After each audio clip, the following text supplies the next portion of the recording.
My name's Elwood, and for the longest time I thought my life was pretty straightforward. I wasn't rich or famous, but I was content. I married a woman named Francine 10 years ago, and I thought we were happy. We had a modest home, steady jobs, and a quiet, predictable life in the suburbs. Nothing about us screamed exciting, but that's what I loved. Peaceful routines, nights spent watching old movies, and lazy Sunday mornings. I thought we had it all looking back. Maybe I should have paid more attention to the small cracks. They were there, but I dismissed them. The way Francine started coming home later than usual, her vague explanations about last-minute meetings and the sudden obsession with her appearance, new outfits, fresh makeup, even perfume she never used to wear. I told myself it was nothing. She's just trying to take better care of herself. I thought, good for her. I didn't want to believe there was anything more to it. It was a chilly evening in late November when my world started unraveling. I had been working late trying to finish up a project at the office. The streets were nearly deserted. As I drove home, the orange glow of streetlights flickering through my windshield. I remember feeling relieved when I pulled into the driveway, looking forward to a quiet dinner with Francine. But as I stepped into the house, something felt off.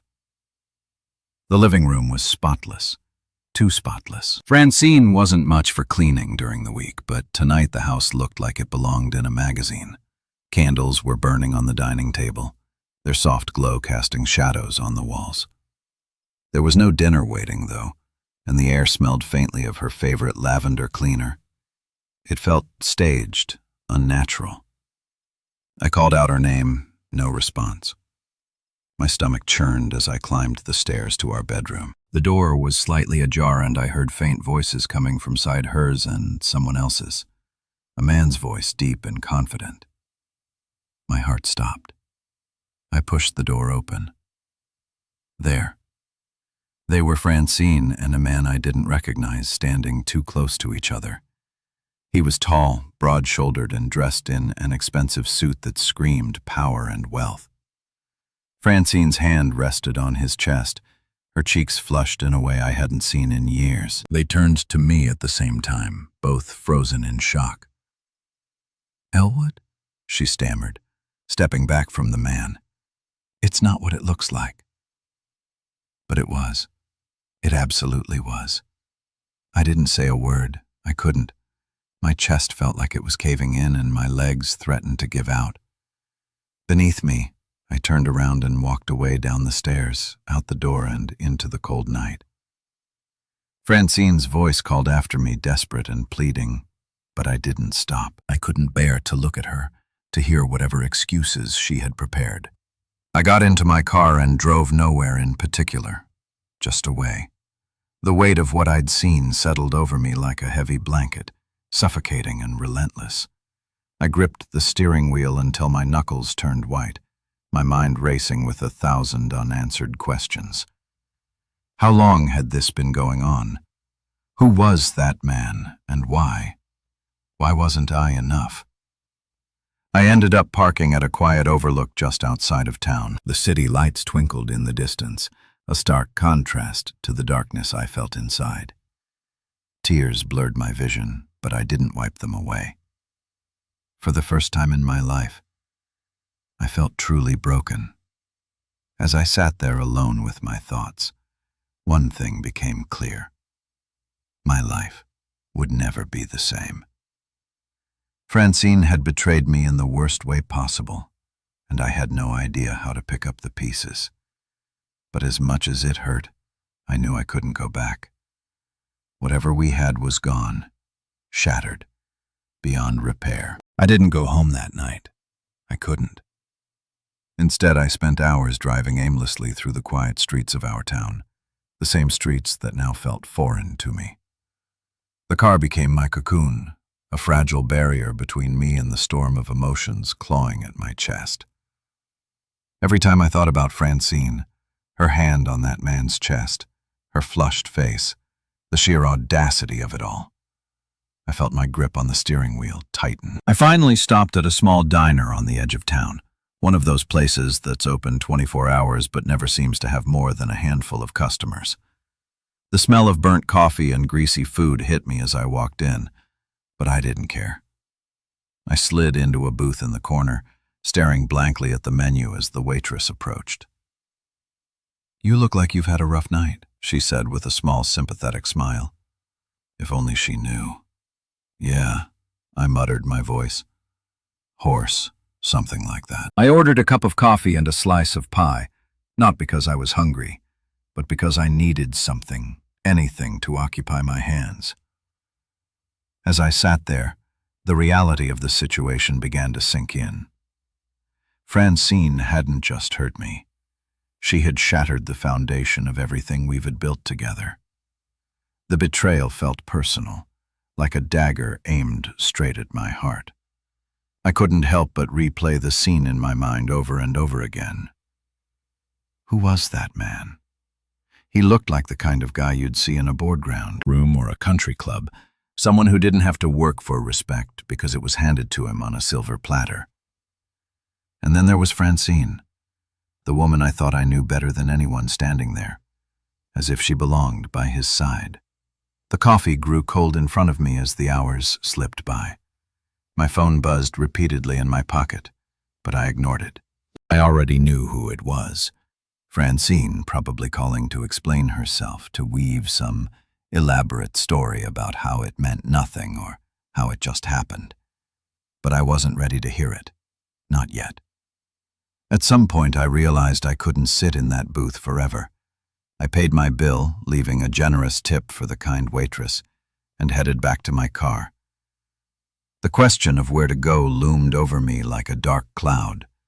Going home felt impossible. The thought of seeing Francine, of facing her, made my stomach churn. So I did the only thing I could think of. I drove to a motel on the outskirts of town and checked in for the night. The room was small and smelled faintly of mildew, but it was quiet, and that's all I needed. I sat on the edge of the bed, staring at the wallpaper that was peeling in the corners. My phone buzzed again, and this time I forced myself to look. There were 10 missed calls from Francine and a string of text messages. "Elwood, please come home. We need to talk. It's not what you think. Just let me explain. I'm so sorry. Please answer me." Sorry. She was sorry. I threw the phone onto the bed, disgusted by the audacity of it all. Sorry didn't fix anything. Sorry I didn't erase the image of her with that man. The way she looked at him, like he was her entire world. Sorry I didn't make this go away. That night I barely slept. My mind was a battlefield, torn between anger, sadness, and a desperate longing to understand why this had happened. I kept asking myself the same questions over and over again. Was it my fault? Did I miss something? Had I failed her in some way? Morning came too soon, bringing with it the harsh light of reality. I couldn't hide in that motel room forever. I had to face the situation, no matter how much it hurt. But before I confronted Francine, I needed answers. I needed to know who that man was and how long this had been going on. I needed the truth, no matter how painful it might be, as I packed up my things and prepared to leave the motel. I made a silent promise to myself. I wouldn't let Francine's betrayal define me. I didn't know what the future held, but I knew one thing for certain. This was only the beginning of my story. By the time I pulled into my driveway, the sun had climbed high into the sky, casting harsh light on what felt like the ruins of my life. The house stood there silent and imposing, like a monument to the life Francine and I had built, a life that now felt like a carefully constructed lie. I sat in the car for a long moment, my hands gripping the steering wheel, unsure if I had the strength to walk through that door. I knew Francine would be waiting. The texts and missed calls told me as much. She wanted to talk, to explain, to try and patch together what she had so carelessly destroyed. But I didn't want to hear her excuses. Not yet. I needed to focus on finding out the truth before I let her twist it into something palatable. When I finally stepped inside, the house was eerily quiet. The faint scent of lavender cleaner lingered in the air, a cruel reminder of the night before. My eyes scanned the living room, expecting to see Francine perched on the couch ready to launch into her rehearsed speech. But she wasn't there. Instead, I found a note on the kitchen counter. "Wood, I'm at my sister's house. Please call me when you're ready to talk. I love you. Love me." The words felt like a slap in the face. Love wasn't sneaking around with another man. Love wasn't lying to your husband and tearing his heart out without a second thought. I crumpled the note in my hand and tossed it into the trash. Her absence was a small mercy. I wasn't ready to see her face. I made my way to the bedroom, the place where I had discovered her betrayal. The room looked the same as it always did, but now it felt tainted. My gaze fell on her nightstand, where her phone charger still sat. She might have taken her phone with her, but I knew there had to be other clues, hidden messages, receipts, something that would tell me who that man was and how long this had been going on. I started my search, opening drawers and rifling through papers. It felt invasive, but I told myself I had a right to know. In the back of one drawer, beneath a stack of old birthday cards, I found it, a small, elegant box I'd never seen before. Inside was a gold bracelet engraved with initials T.M. My stomach twisted. It wasn't mine. It had to belong to him. The bracelet wasn't the only thing I found. Tucked inside the box was a receipt for an expensive restaurant downtown. The date was from 3 weeks ago, a night Francine had claimed to be working late. The dots were starting to connect, each discovery tightening the knot in my chest. This wasn't some fleeting mistake. It was deliberate. But the most damning evidence was on our shared laptop. I almost didn't check. It felt too obvious, but something told me to try. Sure enough, when I opened her email, I found a thread of messages between her and the mysterious T.M. His name was Trevor Morgan, and judging by the tone of their exchanges, he wasn't just some fling. He was her escape plan, her future. "I can't wait to see you again. Elwood has no idea. I feel so alive when I'm with you. You deserve better than him. Frine. I'll give you the life you deserve. Just say the word." Every word was a dagger cutting deeper and deeper. Trevor Morgan. The name felt like poison on my tongue. I wanted to hate him, but the truth was my anger was aimed squarely at Francine. She was the one who had vowed to stand by me for better or worse. She was the one who had chosen to destroy everything we'd built. I closed the laptop and leaned back in the chair, the weight of it all pressing down on me. My mind raced with questions. How had I missed the signs? How long had this been going on? And most importantly, what was I supposed to do now? The sound of a car pulling into the driveway jolted me from my thoughts. My heart raced as I glanced out the window. It wasn't Francine. It was a sleek black car, the kind you'd expect to see parked outside a high-end office building. My jaw tightened as the driver's side door opened and a tall, broad-shouldered man stepped out. Trevor Morgan. He had the audacity to show up at my house. I stood frozen by the window, watching as Trevor Morgan strode confidently toward my front door. He looked every bit the part of the powerful man I'd seen with Francine the night before. Expensive suit, polished shoes, and an air of entitlement that made my blood boil. My heart was pounding in my chest, anger and disbelief mixing into a volatile cocktail of emotions. What gave him the right to come here to stand on my doorstep like he owned the place? The knock at the door was firm and deliberate, a sound that echoed through the house like a challenge. I hesitated for a moment, my fists clenching at my sides. I wasn't ready for this confrontation, but I also knew I couldn't ignore it. Taking a deep breath, I walked to the door and swung it open. "Can I help you?" I asked, my voice sharp and cold. Trevor's eyes met mine, and for a brief moment he looked taken aback. Maybe he hadn't expected me to answer. Maybe he thought Francine would be the one to greet him. But he quickly recovered, flashing a smile that only fueled my rage. "Elwood," he said smoothly, as if we were old friends. "I think we need to talk, do we?" I shot back, crossing my arms over my chest, "because I don't recall inviting you to my home." He raised his hands in a mock gesture of surrender. "I'm not here to cause trouble. I just thought it might be better if we clear the air, man to man. Man to man." I repeated the words, tasting bitter, funny choice of words, considering you're sleeping with my wife. Trevor had the audacity to smirk. "Look, I get it. You're upset. But Francine don't?" I interrupted, my voice trembling with barely contained fury. "Don't you dare say her name, like you know her better than I do." For the first time, his confidence seemed to waver. Good. Let him feel just a fraction of the chaos he'd unleashed in my life. I stepped forward, closing the distance between us, and Trevor took an instinctive step back. "You don't belong here," I said, my voice low and steady.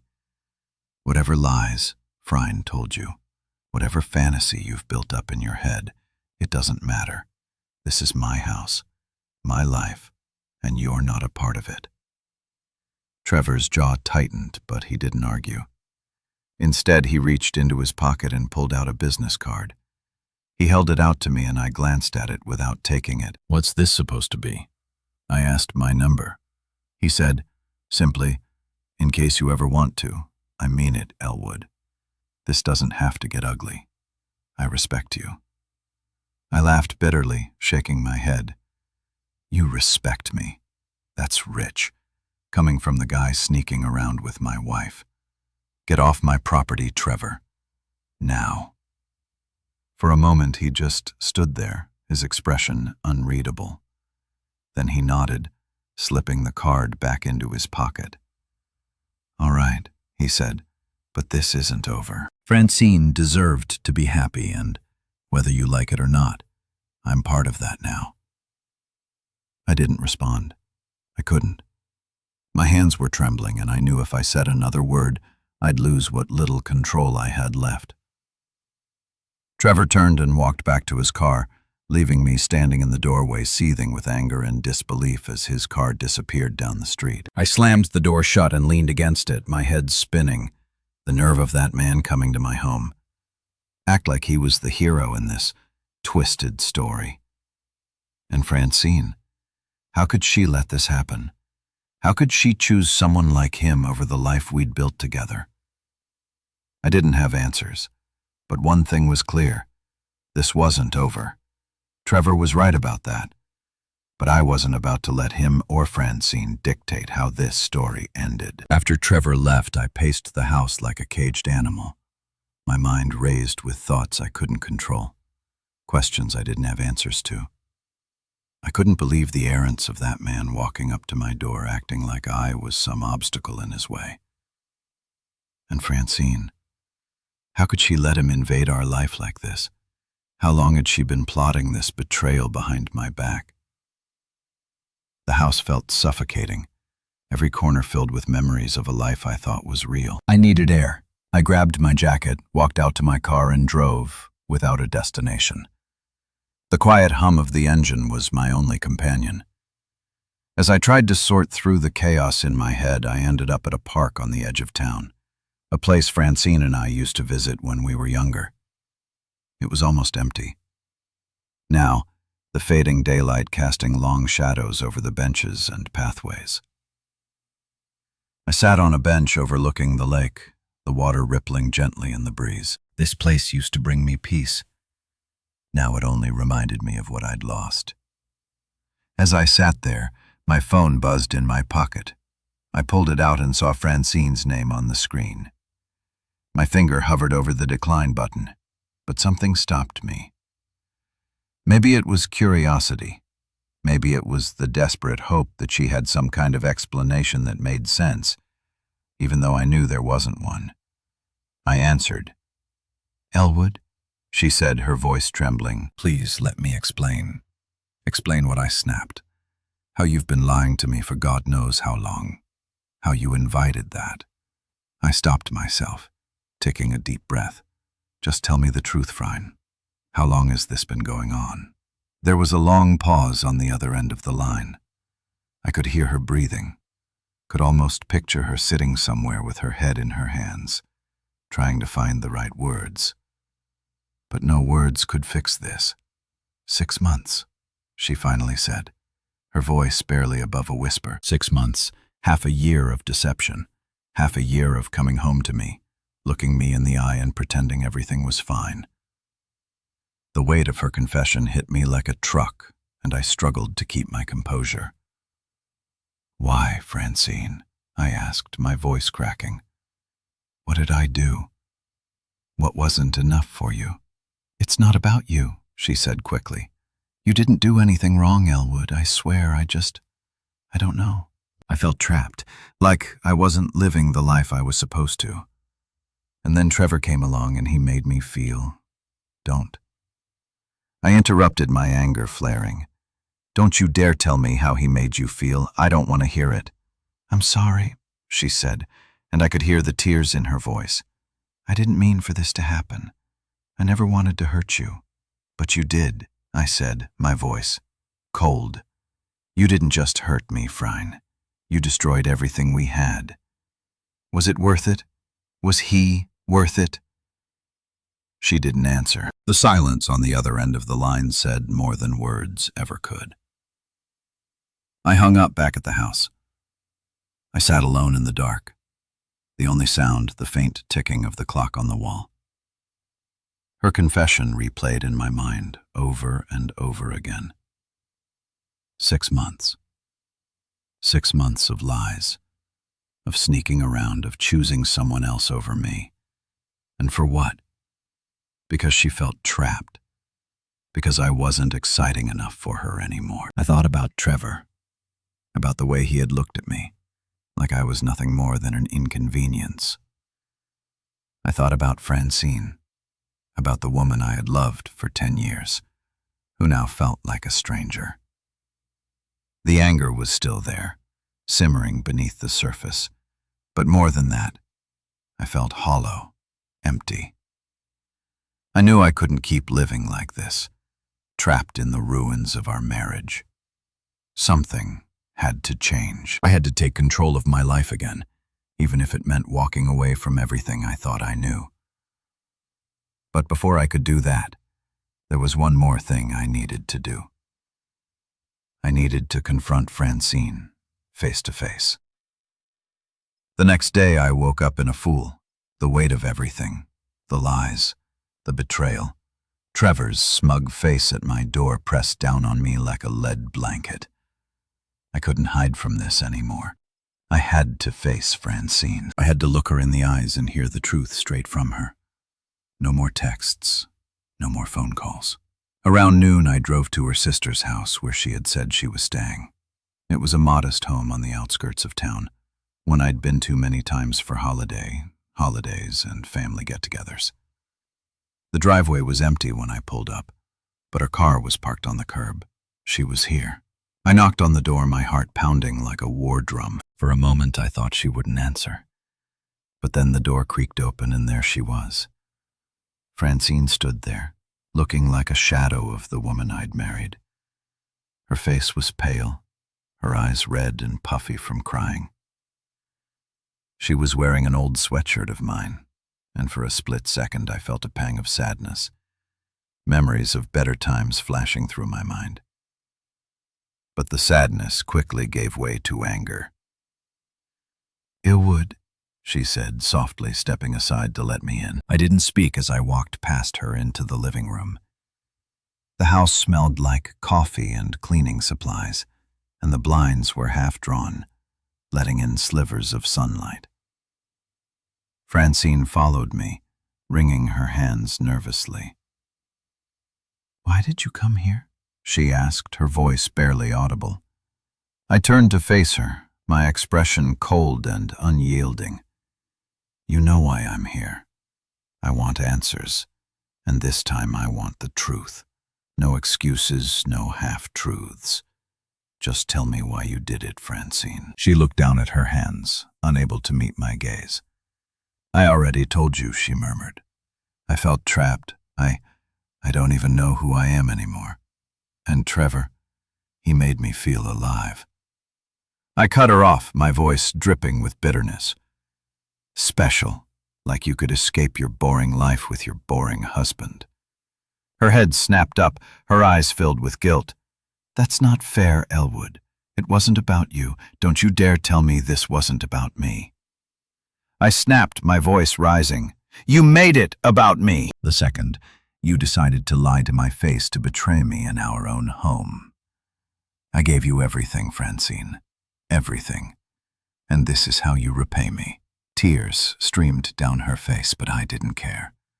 She had cried her crocodile tears before, and they didn't mean a thing to me now. "I didn't mean to hurt you," she choked out. I didn't know how to tell you. I didn't want to lose you. You didn't want to lose me." I laughed bitterly, shaking my head. "Francine, you lost me the moment you chose him, the moment you decided he was worth more to you than the life we built together." She crumpled onto the couch, burying her face in her hands. I stood there unmoving, feeling like a stranger in what used to be my own story. Her sobs filled the room, but they didn't soften me. They didn't change the fact that she had destroyed everything we had. "What's your plan now?" I asked after a long silence. "Are you going to run off with Trevor?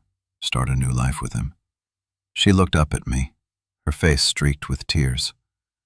"I don't know," she admitted. He says he loves me. He says he wants to take care of me. But I don't know if I can trust him." I almost laughed again. "You don't know if you can trust him, Francine. You can't even trust yourself." Her face crumpled again, and for the first time I felt a flicker of pity, but it was quickly extinguished by the reality of the situation. This wasn't my burden to bear anymore. I had spent 10 years trying to make her happy, and it still wasn't enough. She had made her choices, and now she had to live with them.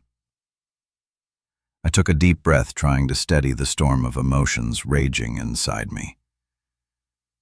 "I'm done, Francine," I said quietly. "I can't do this anymore.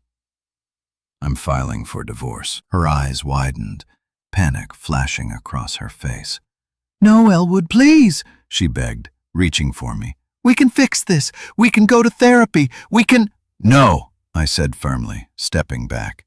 "You don't get to ask me for forgiveness after what you've done. This isn't something you can fix with therapy or empty promises. It's over, Frine." The finality of my words hung in the air. Heavy and unrelenting, she broke down, completely collapsing into herself. As sobs racked her body, I felt nothing but a hollow ache. A void where my love for her used to be. Without another word, I turned and walked out the door. The sunlight hit my face as I stepped outside, and for the first time in days, I felt like I could breathe. The weight of her betrayal was still there, but I had taken the first step toward freeing myself from it. I didn't know what the future held, but I knew one thing for sure. I was done, living in the shadow of Francine's lies. It was time to rebuild, to find myself again. As I drove away her house, disappearing in the rearview mirror, I felt a strange sense of clarity. This was the end of one chapter, but it wasn't the end of my story. Driving away from Francine that day felt like a chapter slamming shut, but it, ALS, left me with an unbearable silence. The road stretched ahead, the sun glaring down, but inside I felt cold, hollow. I wasn't sure where I was going, only that I needed to keep moving. I couldn't let the weight of what had happened crush me. Not now. Not when I'd finally taken a step toward reclaiming my life. I ended up back at the park, the same place I had gone to the night after discovering her betrayal. The lake looked the same, calm, untouched, but this time the quiet didn't feel as suffocating. I sat on the same bench, staring out at the water, letting the reality of my decisions sink in. Divorce. The word echoed in my mind, unfamiliar and heavy. I had never thought I'd be the kind of man who would have to start over, but here I was. It wasn't long before my phone buzzed again. I expected to see Francine's name, another desperate plea to talk. But it wasn't her. It was my sister Mara. I hesitated for a moment before answering. "Elwood," she said, her voice immediately soft and concerned. "Are you okay? I've been worried about you." Mara had always been the one to check in, the one who could sense when something wasn't right. I wanted to lie to tell her I was fine, but the words wouldn't come.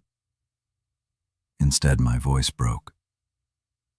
As I said, "I don't know, Mara. I don't know if I'll ever be okay again." She didn't rush me, didn't push for details. She just let me talk. For the first time, I told someone the whole story, how I'd found Francine with Trevor, how she had admitted to the affair, how she had shattered everything we'd built. The words spilled out like a dam breaking, and when I was done, I felt lighter, even if only slightly. "Elwood," Mara said gently, "you didn't deserve this. None of it. You gave her everything and she threw it away. But this doesn't define you. You're stronger than this." I wanted to believe her, but all I could see were the ruins of my life. "I don't even know where to start," I admitted. "Everything feels broken. You start by putting one foot in front of the other." She said, "Take it one day at a time, and if you need help, you've got me. You don't have to go through this alone." For the first time in days, I felt a flicker of hope. It wasn't much, but it was something. I thanked Mara and promised to keep her updated. After hanging up, I sat there for a while longer watching the sun dip lower in the sky. Maybe Marlo was right. Maybe this was a chance to rebuild, to figure out who I was outside of my marriage to Francine. That night, I started making a plan. I knew I needed to meet with a lawyer to start the divorce process, but more than that, I needed to reclaim my life. I went through the house packing up Francine's belongings, piece by piece. Each item felt like a weight lifted, a step closer to freeing myself from her shadow. As I worked, I found myself stumbling upon memories, photos of vacations, anniversary cards, little mementos from the life we'd shared. They hurt to look at, but I couldn't bring myself to throw them away. Instead, I packed them into a box and shoved it into the back of a closet. Maybe someday I'd be ready to deal with them, but not now. When the house was finally free of her presence, I sat on the couch and looked around. It felt strange, empty, but it also felt like mine again. For the first time in what felt like forever, I allowed myself to think about the future, not the one I had planned with Francine, but a new one, a blank slate. The next day, I made an appointment with a lawyer. The meeting was clinical, focused on dividing assets and filing paperwork. But it felt like a necessary step. The lawyer, a sharp woman named Denise, was straightforward and efficient. She didn't sugarcoat anything, but she also gave me hope that I could come out of this stronger. As I left her office, I felt a strange sense of clarity. This was happening. The life I had known was over, and there was no going back. But as painful as that realization was, it also felt freeing. I wasn't tied to Francine's lies anymore. I could build something new, something better. But just as I began to think I could move forward, life had one more curveball to throw my way. A few nights later, I was sitting on the couch, flipping mindlessly through TV channels when there was a knock at the door. My stomach tightened, the memory of Trevor's visit still fresh in my mind. I hesitated for a moment before getting up and opening the door. Standing there was a young woman, probably in her early 20s, with dark hair and a nervous expression. I didn't recognize her, but there was something familiar about her face. "Can I help you?" I asked, my voice wary. She hesitated, shifting uncomfortably. "Are you Elwood?" she asked, her voice quiet. "Yes," I said slowly. "Who are you?" She bit her lip, her eyes darting to the ground before meeting mine again. "My name is Amelia," she said. "I'm Trevor Morgan's daughter." I looked at Amelia, feeling a mix of emotions. She had brought me undeniable proof that Trevor wasn't just some guy Francine had fallen for. He was a manipulator, a man who had spent years destroying lives and moving on without consequence. But more than that, she had given me something unexpected, a way to finally close this chapter of my life and move forward. I thanked her for her honesty and for having the courage to come to me. She could have ignored what her father was doing, but instead, she chose the truth. That meant more than she probably realized. The next day I met with Francine. She looked exhausted, like the weight of everything had finally crashed down on her. She was a far cry from the woman who once confidently stood in our home, convinced that Trevor was her escape. When I placed the envelope with the photos and emails in front of her, she hesitated before picking it up. As she flipped through the evidence, her hands trembled, and finally she buried her face in her palms. "I was such a fool," she whispered. I nodded. "Yeah, you were. But now you know the truth. So what are you going to do about it?" She stayed silent for a long time before finally looking up at me. "I don't know, Wood. But you're right. We can't go back." Those were the words I needed to hear. For the first time since this nightmare began, I felt a sense of peace. In the following weeks, Francine cut ties with Trevor. I didn't follow the details of their fallout. It wasn't my problem anymore. She never tried to come back to me, and I never gave her the chance. Some things can't be repaired, and I wasn't about to waste my life trying to fix something that was already broken beyond repair. I focused on myself, and instead I started hiking again, something I hadn't done in years. I reconnected with old friends who I had unintentionally distanced myself from during my marriage. I even started looking into new job opportunities, ones that would take me out of this town and away from the past that had tried to break me. One evening, as I sat on my porch watching the sun dip below the horizon, my phone buzzed. It was a text from Amelia. "Thank you for listening. I hope you find the happiness you deserve." For the first time in months, I smiled. Maybe I would, and this time it would be on my own terms.